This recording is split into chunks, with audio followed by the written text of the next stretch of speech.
Sanibona bafethu uvane lo. So igame elandelayo Orlando Pirates iyodlala against iLayoli FC. I-second leg ke le bafethu yama prelims kuzobe kuyigame ebaluleke kakhulu for Orlando Pirates ngoba kumele bayiwine le game le. Kodwa ke Orlando Pirates ine advantage enkulu kakhulu ngoba i-first leg yale game bayidlala le Toyota Stadium bayiwina ngo-3-0. So bane advantage, bana 3 goals in hand. So iLayoli FC kumele yenze sure ukuthi Orlando Pirates le mifuna ukuyiwina le match le ishaye Orlando Pirates ngamagoli adlula ku3 yabo. Baze bashayishe lesi4 ukuze bakwazi ukuyiwina igame against Orlando Pirates. So nayi ke mina line-up engayishaya mase ngithola ithuba wangitshela nawe yakho kuma comments. First and foremost bafethu ngaqala ePalini. ePalini bafethu for me I feel like le game le Orlando Pirates iyiwinile nje clean first leg. Njobe iwinile clean first leg. Second leg akumele sizame izinto ezifensi. Second leg akumele sizame ukwenza 1 and 2 and 3. Kumele second leg isinikeza abadlali abangajwayele ukudlala i2 because le game le ayiso first leg. Le team esadlala nayo yayingazilo ukuzokorela Orlando Pirates. Abana le yathi mayibanga nawo amathuba amaningi against Orlando Pirates first leg. Yayizo defender nje the whole 90 minutes yayiloku izo defender. So for me kule game le I think kungcono for us ukuthi simqalise udlala. Yebo for me umjidwe deserve ithuba lakhulutha aqale le game le against yona iLayoli FC. Noma naye ke uButhelezi but ke wona wangitshela ama comments who would you start between uButhelezi uDladla benoSipho Chain. I feel like uSipho Chain mina to resta kancane mfethu goalkeeper vele umjiji ujwayele ukusivimbela. Maningi ama games esazowadlala bafethu abalekile Orlando Pirates. So lama games njobe maningi nje we must make time to play these players abangajwayele ukudlala. I spoke about this ukuthi singayishaya bafethu irotation but irotation kumele uyishaye uma uwina. Awukwazi vele uyishaye nje irotation uyishaya uma uwina kuphela. Yabo, so kule game le bafethu siyawina vele sina u3-0. So starting uDladla would make sense but yeah other people might say otherwise. Wangitshela mase ukuthi ngima center backs I spoke about le center back pairing le bafethu ngiyafuna ukuyibona i-center back pairing lapho khona uMbokazi engadlali ku Orlando Pirates. I want to see uMbokazi esebenchini. uMbokazi uyadlala impela is one of our best center backs akhona but what will happen if uMbokazi elimala? I want to see uLebo Siyema being paired with uSibisi, the current captain of Orlando Pirates. I know the captain currently ubani uMbokazi but ke ucaptain wamampela ubani uSibisi. I want to see uSibisi playing with uSiyema. Ngifuna ukubona i-combination yabo bazocombine kanjani because we know uSiyema is a good player. Yabo, the reason why he's a good player is because we've only seen him play with uMbokazi. I want to see ukuthi uMbokazi mengekho uzodlala kanjani. Yona center back pairing mina yami le engayidlalisa kusasa sesu experiment kancane see ukuthi ama combination angadlalela kanjani against what teams. Mase ukuthi ama wing backs ke bafethu I don't wanna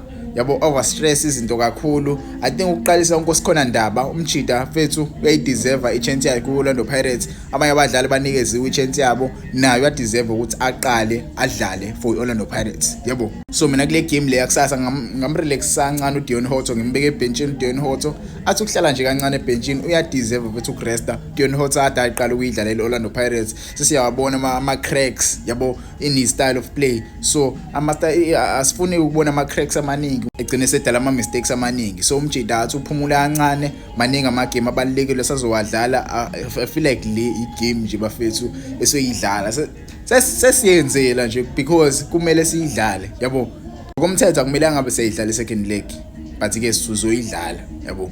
Ngamqalisa uNkosikhona Ndaba mase ukuthi lapha ke right wing back bengamqalisa uNdlozi yabo, bengamqalisa uNdlozi because ngimbonile futhi uNdlozi ejima namhlanje but ke I don't know i-team yamthanda uShandu. I think uShandu yena ozoqala but ke I might be wrong yabo, I might be wrong but ngokwami I think uShandu yena ozoqala kule game le yakusasa but I saw uNdlozi training with the team. I also saw uNdabe no Sesane if I'm not mistaken and uVan Rooyen. I saw Van Rooyen training. Abadlali bayabuya bafethu isquad nje wasizobuya kanje, abadlali bezobuya kanje, izinto isazoshintsha kakhulu kwisquad zeOrlando Pirates. So nje ngamqalisa mina uShandu lapha. So iback four yami ikanje bafethu, ngiyayibona iback four bathatha abantu abashintshiwe kule back four le because kujwayele kuba khona uMbokazi, uHotto mase kuba khona uLebitho. The reason why ngidlalisa uLebitho ebenchini, uLebitho bafethu injury prone. We cannot risk playing with Lebitho bafethu in kuma games akanje. What if siyamdlalisa uLebitho alimale aphinde ahlale futhi for the next 6 months singamboni uLebitho yabo. So izinto ezikanjalo kumele sigweme bafethu. So mina start iback four yeOrlando Pirates ibe kanje. Ungangitshela wona ama comments iback four yakhe izoba njani but for me iyona back four yami le bafethu.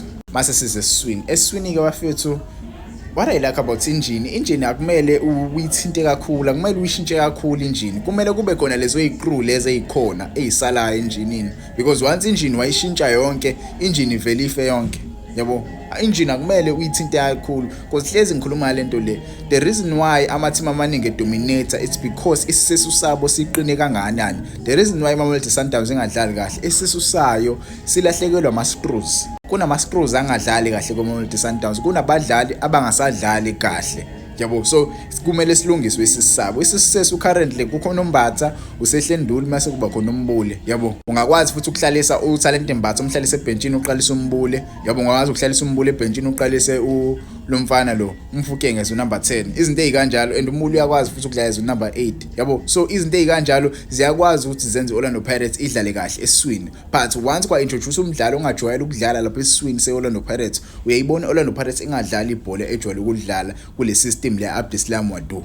Abadlali abadlalisa uAbdeslam Wadu esiswini badlala ibhola elise kakhulu, bayakwazi ukucontrola ibhola lapha esiswini. Once wa introduce nje umdlalo ongajwayele ukudlala, ayiso uNemtajela yabo uyangena kancane uNemtajela kule system ya kaAbdeslam Wadu. So kugcina sesimbona uNemtajela ewaqala ama games, yabo, but ke kancane umjida basama integrator. We saw Tite eqala igame last game Orlando Pirates against Swelele. It wasn't a good look at Tite bafethu. I don't know, mhlawumbe umjida akayifundi ukuthi idlalwa kanjani indish kaAbdeslam Wadu, because uAbdeslam Wadu unendlela ehlukile, akafani nje ngoJose Riviero. Manje siza kubadlala abazodlala phambi kwaSehlenduli bafethu, ngadlalisa mina uMbule benobani na benomfukeng. uMbule uyakwazi ukudlala u8, uMfukeng uyakwazi ukudlala u10. He is excelling at the number 10 position. Many people don't want to admit that, but mina ngizoku-admit namhlanje, ngizokusho futhi namhlanje, ngizokuphinda actually uthi uMfukeng, he is playing very good in the number 10 position than any other players abajwayele ukuyidlala. But again, that's a story for another day.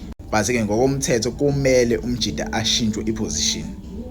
It's high time umjida ayishintshe iposition. So yisona sisami lesibafethu engasiqalisa mina namhlanje against iLawuli FC. Not namhlanje per se, because we are playing tomorrow, but yona lineup mina so far engayiqalisa against iLawuli FC. Mase ukuthi ifront three bafethu iattack.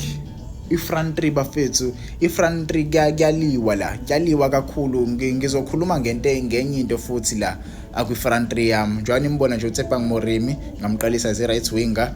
Umjidi uyadlala bafethu, uyadinga i-opportunity yakhe ukuthi naye awaqala ama-games, and le game leso iqala neLawuli FC uyadinga ukuthi akore 1 or 2 goals. We don't need ama-game changers kwi-game esiyidlala against iLawuli FC, because vele siyawina. Left winger Osuna Police is another game changer. Umjida me-introducewa uyazidlalela kamnandi.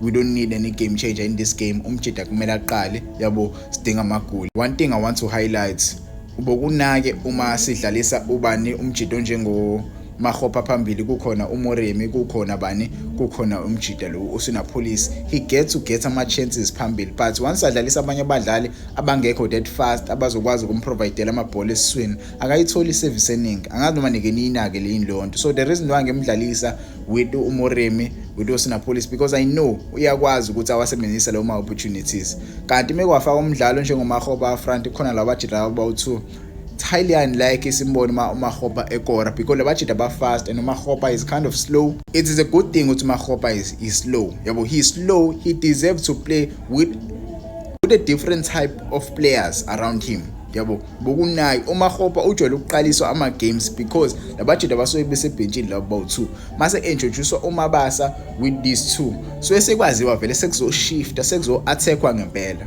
Yabo, so mina nje ngifuna siyi-attack le game isaqala sisheshe siyiqede. So iyona lineup mina le engayikhetha mase ngithola ithuba. Ungangitshela wona ama comments ithini lineup yakho.